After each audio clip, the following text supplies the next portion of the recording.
Hello বন্ধুরা, good morning. কেমন আছো তোমরা সবাই? আশা করছি তোমরা খুব ভালো আছো, আর আমি তো খুব ভালোই আছি। সুজয় হৈমন্তী চ্যানেলে তোমাদেরকে স্বাগত জানিয়ে শুরু করছি আজকে একটা নতুন ব্লগ। তো তোমরা দেখতে থাকো, আশা করছি তোমাদের খুব ভালো লাগবে। তো এখন টাইম হলো সকাল 8:30 বেজে গেছে, আর আমি কিন্তু হয়ে গেছি ফুল রেডি। তার কারণ হচ্ছে সোহমের পরীক্ষা চলছে, তোমরা জানো। তো আজকেও সেকেন্ড পরীক্ষা ইংরাজি। তো আমি যাব ওকে আনতে, আর তোমাদের দাদাভাই স্কুল হলে আমি দিয়ে চলে আসি, তোমাদের দাদাভাই নিয়ে আসে। কিন্তু পরীক্ষা যেহেতু হচ্ছে, আর ও কোন ঘরে, অন্য ঘরে ওদের দিয়েছে, তোমাদের দাদাভাই সেটা জানে না। তার জন্য মাকে যাওয়াই বেস্ট পরীক্ষার টাইমে। এমনিতেও একটু ভরসা পাবে যদি আমি যাই। তো যাই হোক, সেই জন্যই। আর আমার কিন্তু মানে একদম অয়েল দেওয়া হেয়ার, দেখতেই পাচ্ছ। তো আজকে করে নেবো হচ্ছে শ্যাম্পু। তো শ্যাম্পু করার আগে আমি একটা রেমেডি ইউজ করি, মানে করছি, এই কিছুদিন হলো করছি, বেশ ভালো। কিন্তু পেঁয়াজের রস তোমরা সবাই জানো হেয়ারের পক্ষে খুবই ভালো। তো আমিও সেটাই কদিন ধরে ইউজ করছি, মানে শ্যাম্পু করার আগে জাস্ট পেঁয়াজের রস আর একটু নারকেল তেল সামান্য একটু মিক্স করে, মানে যাতে উগ্র পেঁয়াজের গন্ধটা না নাকে আসে, সেই জন্যই কিন্তু আমি ট্রাই করছি। আর সামান্য একটু অ্যালোভেরা জেল, দুটো তিনটে মিক্স করে ভালো করে সব হেয়ারে লাগিয়ে, আমি যেহেতু এখন সোমকে আনতে যাচ্ছি বলে এখন লাগালাম না, আমি কিন্তু মিক্স করে রেখেছি, তোমাদের দেখাবো এসে। তো সেটাই মিক্স করে নিয়েছি। তো হেয়ারের মধ্যে ভালোভাবে এগুলো স্ক্যাল্প ট্যাল্প সমস্ত কিছু লাগিয়ে, পুরো হেয়ারটাতে লাগিয়ে আমি কিন্তু রেখে দেবো প্রায় 2 ঘন্টা মতো। ভালো করে হেয়ারটা মানে একটু ড্রাই হয়ে যাবে, বা ড্রাই না হলেও কোনো ব্যাপার না, জাস্ট 2 ঘন্টা পর আমি ভালো করে শ্যাম্পু করে ধুয়ে ফেলবো। তো সেটাই আজকে করব। আজকে যেহেতু বৃহস্পতিবার, আমার শ্যাম্পু করার দিন, তো তোমাদের সাথে ছোট্ট একটু শেয়ার করে দিলাম। যাদের নতুন চুল গজাতে কিন্তু পেঁয়াজের রস খুবই ভালো, তো আমিও ইউজ করছি, ভাবলাম তোমাদেরকেও একটু বলে দিই। তো বলে দিলাম। তো চলো, এখন হচ্ছে ছাদে, আমি দেখতে পাচ্ছ কালকে বেডশিটগুলো সব কেচে দিয়েছিলাম। এই একটা বেডশিট, এটার মধ্যে বিছানায় পাতা ছিল, আর ওই একটা বেডশিট, ওটা সোম গায়ে দেয়। তো সব বেডশিটগুলো কেচে দিয়েছি। কালকে এত পরিমাণে বৃষ্টি হচ্ছে, মেঘ করছে, তো আর মেলতে পারিনি। আজকে সকালে আবার মেলে দিলাম, তো ভালো করে শুকিয়ে যাবে। আর আকাশ কিন্তু দেখতেই পাচ্ছ মেঘাচ্ছন্ন একদম আকাশ, কখন বৃষ্টি আসে কেউ বলতে পারছে না। তো যাই হোক, চলো এখন আমি যাই সৌমের স্কুলে, আর তোমরা ভিডিওটা দেখতে থাকো, আশা করছি ভালো লাগবে। সৌমের স্কুল থেকে কিন্তু অনেকক্ষণ আগেই চলে এসেছি, আর এখানে এখন টিফিন করতে বসেছি। আর আজকে দেখতেই পাচ্ছ মা বানিয়েছে হচ্ছে ঘুগনি। তো ঘুগনি দিয়ে মুড়ি কিন্তু জাস্ট দারুণ লাগে খেতে। তোমাদের দাদাভাই এখানে অলরেডি খাচ্ছে, দেখো। আর সব কিছু পরিপাটি করে দিতে হয়েছে ঘুগনিতে, পেঁয়াজ কুচিয়ে, তারপর লেবু দিয়ে। আবার আমাকে জিজ্ঞাসা করছে লেবুটা ঠিকঠাক দিয়েছে তো, মানে হয়নি, আবার দিচ্ছি। এই দেখো, এখানে পেঁয়াজ কেটে নিয়েছি, লেবুও কেটে নিয়েছি। তো যাই হোক, সোমকেও খাইয়ে দিয়েছি। সোম ওই দেখো গাড়ি চালাচ্ছে। সোম, পরীক্ষা কেমন হয়েছে?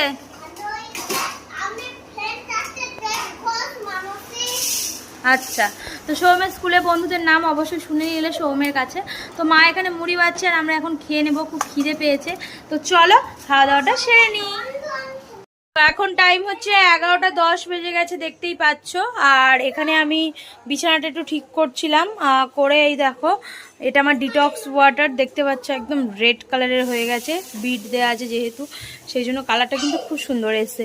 আর তোমাদের একটা সত্যি কথা জানাই, আগে কিন্তু আমার ডিটক্স ওয়াটার যখন প্রথম বানাচ্ছিলাম, তখন কিন্তু খেতে একটু ভালো লাগতো না, মানে মানে কীরকম একটা লাগতো, অনেক সময় ফেলেও দিয়েছি, খেতে পারিনি। তো এখন করে টানা প্রায় কতদিন, 10 দিন মতো, আরও বেশি হয়ে গেছে আমি ডিটক্স ওয়াটারটা খাচ্ছি। এখন কিন্তু আমার খুব ভালো লাগে খেতে, খেতে খেতে খেতে খেতে একটা প্র্যাকটিস হয়ে গেছে। তো এইখানে এই মাত্র সকালে একটুখানি খেলাম, 1 গ্লাস মতো, বাকিটা সারাদিনে খেয়ে খেয়ে শেষ করব। আর সোহম এখানে খেলা করছে, সোহম বিতানি, পাপ্পু এখানে শুয়ে আছে। আর এদিকে মা করছে হচ্ছে রান্না। আর কী কী রান্না হচ্ছে আজকে তোমাদের বলি, চলো। তো এদিকে গ্যাসে দেখতে পাচ্ছ ফুটছে। তো এটা হচ্ছে ঢ্যাঁড়স। আর ঢ্যাঁড়স এখন তো আমাদের বাড়িতে সেরকম খাওয়া হচ্ছে না, তো তাই জন্য ঢ্যাঁড়সটাকে কাজে লাগিয়ে দিলাম চুলে মাখবো বলে। তো এখানে ঢ্যাঁড়সটা ফুটতে দিয়েছি, ফুটছে ঢ্যাঁড়সটা। তো ভালো করে একটু জেলি জেলি মতো আঠালো হয়ে যাবে, তখন কিন্তু আমি নামিয়ে দেবো। আর ঢ্যাঁড়সটা একটু সিদ্ধ হয়ে গেলে আর ছেঁকে নেবো এই জেলটা। এটা আমি শ্যাম্পু করার পর চুলে ইউজ করব, আর তোমাদেরও রেজাল্টটা দেখাবো কীরকম কী হয়েছে। ন্যাচারাল কন্ডিশনার যেটাকে বলে সেটাই। তো একদম নাকি স্ট্রেট চুলটা হয়, বা একদম স্মুথ হয়, তো সেইটা হয় কি না আমি নিজেই বাড়িতে প্রথম ট্রাই করব। তো তোমাদেরও দেখাবো, তোমরা সঙ্গে থাকো, দেখতে থাকো, নিশ্চয়ই দেখতে পাবে। তো চলো। আর এখানে মা করছে হচ্ছে কলা, কাঁচা কলা ভাজা। তো আজকে কি কি মেনু তোমাদের বলে দিই। আজকে বৃহস্পতিবার, তো পটল ভাজা, বেগুন ভাজা, কাঁচা কলা ভাজা, আর প্রেশার কুকারে বসিয়েছি মুসুর ডাল আমরা দিয়ে করব। আর হচ্ছে সোয়াবিনের তরকারি, এদিকে আলু টালু কেটে নিয়েছি, সোয়াবিনের তরকারি হবে। তো চলো এক এক করে কাজগুলো সেরে নিই। তারপর আসছি। তো ফাইনালি এখন টাইম হচ্ছে দুপুরবেলা, আর এই মাত্র লাঞ্চ করে তারপর উঠলাম। আর লাঞ্চ মেনু তোমাদের দেখালাম না, তার কারণ হচ্ছে নিরামিষ এমনিতেই হয়েছে, আর তার উপরে নিরামিষ আর কি দেখাবো সেই জন্য দেখালাম না। তো চুলটা দেখতে পাচ্ছ আটকে নিয়েছি হচ্ছে গামছা দিয়ে, কেননা ভিজে। আর তোমাদেরকে বলেছিলাম আজকে একটা মানে ট্রিটমেন্ট করাবো। ট্রিটমেন্ট মানে হচ্ছে ভেন্ডি দিয়ে হোমমেড, তো সেটাই করে নিয়েছি। কিন্তু চুলটা কেমন এসেছে সেটা তোমাদের দেখাবো, তার জন্য ছাদে উঠছি। ওয়েদারটা দেখো, ঝমঝমিয়ে বৃষ্টি। তারাও তোমাদের ব্যাক ক্যামেরাতে দেখাই কেমন বৃষ্টি পড়ছে। তো দেখে নাও বৃষ্টিটা কেমন পড়ছে, একদম প্রচুর মেঘ করে এসছে, প্রচুর দিয়ে বৃষ্টি। তো ভালো বৃষ্টি হচ্ছে, আর তোমাদের দেখাবো বলে এলাম, দেখানো হলো না, চুলটা এখনও শুকায়ও নি। তো এই দেখো, আর বৃষ্টি নাকি এখনও 2-3 দিন ধরে হবে। তো কাল বাদে পরশু দিন সোমের পরীক্ষা, দেখি কিভাবে বৃষ্টি যদি হয় তাহলে তো ভিজে ভিজে আবার আগের দিনের মতো যেতে হবে। তো চলো, আর আমি এসছি, আমার পিছন পিছন দেখো আমার পাপ্পু কি বৃষ্টি পড়ছে। তো চলো, বৃষ্টি পড়ছে, পাপ্পুও চলে এসছে আমার সাথে। একটু উঠে যাচ্ছে না, আর আমার চুলটা দেখাই ধরো। তো ফাইনালি এখন চুল ভিজে, তাও তোমাদের একটু দেখায়। তো চুলটা একদমই আমার কিন্তু ভিজে, একদম ভিজে। আর চুলে এখনও মানে স্নান করে মাথা ঘষে সিঁদুর এখনও পরিনি, পরবো। আর নিচে কথাবার্তা শুনতে পাচ্ছ, বাবা মা সব কথা বলছে, ভাত খেয়েই মাত্র উঠলো, যে যার সব কথাবার্তা সব বলছে। আর আমার এই দেখো চুলটা এখনও পুরোপুরি ভিজে। আর আমি শুকাই কেমনভাবে বলো তো, চুল শুকাই কিন্তু এরকম, জাস্ট এরকম করে করে। কেউ কিন্তু টানাটানি বা গামছা দিয়ে অনেকে চুল ঝাড়ে, মানে এরকম এরকম পাকিয়ে পাকিয়ে যেটাকে ঝাড়ে আর কি। তো এরকমভাবে কেউ কিন্তু ঝাড়বে না, আমিও ঝাড়ি না। তো এইভাবে করলে কিন্তু চুল ভেঙে যায়, বা মানে ভেঙে যাওয়ার চান্সটা বেশি থাকে। তো যাই হোক, নর্মালভাবে আলতোভাবে টাওয়েল থাকলে টাওয়েল, গামছা থাকলে গামছা দিয়ে এইভাবে আলতো করে করে মুছে নেবে। তো আমিও সেইভাবেই কিন্তু মুছে নিচ্ছি চুলটা। আর এখন যাব হচ্ছে ফ্যানের হাওয়াতে দিয়ে বসবো, ফ্যানের হাওয়ায় চুলটা শুকাবো।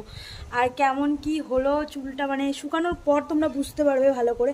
আমি কিন্তু ভিজে চুলেও হালকা হালকা বুঝতে পারছি, পুরো ফিল করতে পারছি, একদম সফট। কিন্তু ভিজে চুলে যতটা ফিল করা যায় তার থেকে কিন্তু শুকনো চুলে আরও বেশি তোমরা ভালো বুঝতে পারবে। তো চলো, আমি চুলটা শুকিয়ে নিই ভালো করে, আর তোমাদের সামনে ভালো করে মুছেও দেখিয়েছি। চুলে কিন্তু আর এক ফোঁটাও জল নেই আমার, এ দেখো। আর ছাদে কিন্তু হচ্ছে প্রচুর বৃষ্টি, দেখো আমার গায়েও বৃষ্টি ছিটে ছিটে আসছে। তো চলো নিচে চলে যাই, আর বেশিক্ষণ থাকবো না, এক্ষুনি সবাই বকাবকি করবে। চুলটাও শুকিয়ে নিই, তারপর শুকিয়ে যাক ভালোভাবে, তারপর আসবো তোমাদের কাছে। ফাইনালি এখন টাইম হচ্ছে 4:30 বেজে গেছে, আর চারিদিকে কিন্তু এখনও মিনি মিনি বৃষ্টি পড়ছে। তার মধ্যে চলে এলাম ছাদে, তোমাদেরকে দেখাবো বলেছিলাম, এবার যদি না দেখাই সেটাও একটা খারাপ ব্যাপার, সেই জন্য দেখানোর জন্য। তো চুলটা আমার পুরো ফাইনালি শুকিয়ে গেছে, আর অনেকক্ষণ টাইম লাগলো চুলটা শুকাতে। আর সত্যি একটা কথা যেটা রিয়েলাইজ করলাম সেটা হচ্ছে, শ্যাম্পু করার পর ন্যাচারালি চুলটা কিন্তু সিল্কি হলেও এতটা সিল্কি হয় না। আজকে যতটা সিল্কি হয়েছে, পুরো একদম সিল্কি হয়ে গেছে, দেখতে পাচ্ছ। এই দেখো, আর একটা হালকা স্ট্রেট স্ট্রেট ভাব চলে এসছে, এই দেখো। তো এই দেখো আমার পুরো চুলটা দেখিয়ে দিই, দাঁড়াও, এই দেখো। তো পুরো বেশ সুন্দর সিল্কি হয়েছে চুলটা, তোমাদেরকে দেখিয়ে দিলাম। তো তোমরাও চাইলে কিন্তু একবার বাড়িতে অবশ্যই ট্রাই করতে পারো। আর এটা যেহেতু হোমমেড, কোনো ক্ষতি তো হবেই না, উল্টে তোমাদের লাভই হবে। তো সিল্কি হবে চুলটা, অনেক স্মুথ হবে। আমার যেমন হয়েছে, একদম সফট লাগছে চুলটা, একদম সফট। তো চলো তোমাদের দেখিয়ে দিলাম। মনে হচ্ছে যেন কোনো ট্রিটমেন্ট করিয়েছি, তাই মনে হচ্ছে যেন সিল্কি হয়ে গেছে একদম। তো যারা কন্ডিশনার ইউজ করো না, এরকমভাবে কিন্তু তোমরা ন্যাচারালি করতে পারো। আমি যেহেতু কন্ডিশনার ইউজ করি না, তো ভাবছি যে এবার করব ইউজ কন্ডিশনার। তো কন্ডিশনার যতদিন না মানে কিনছি আর কি, একটা ভালো ব্র্যান্ডের কন্ডিশনার যতদিন না কিনছি ততদিন এইভাবে কিন্তু হোমমেড আমি করব, মানে শ্যাম্পু করার পরেই এরকমভাবে করে নেব, যাতে আমার চুলটা সিল্কি অ্যান্ড স্মুথ থাকে। তো চলো, আজকের ভিডিওটা এই পর্যন্তই, দেখা হবে তোমাদের সাথে পরবর্তী একটা ভিডিওতে। ততক্ষণ তোমরা কিন্তু ভালো থেকো, সুস্থ থেকো। আজকের মতো টাটা, বাই বাই।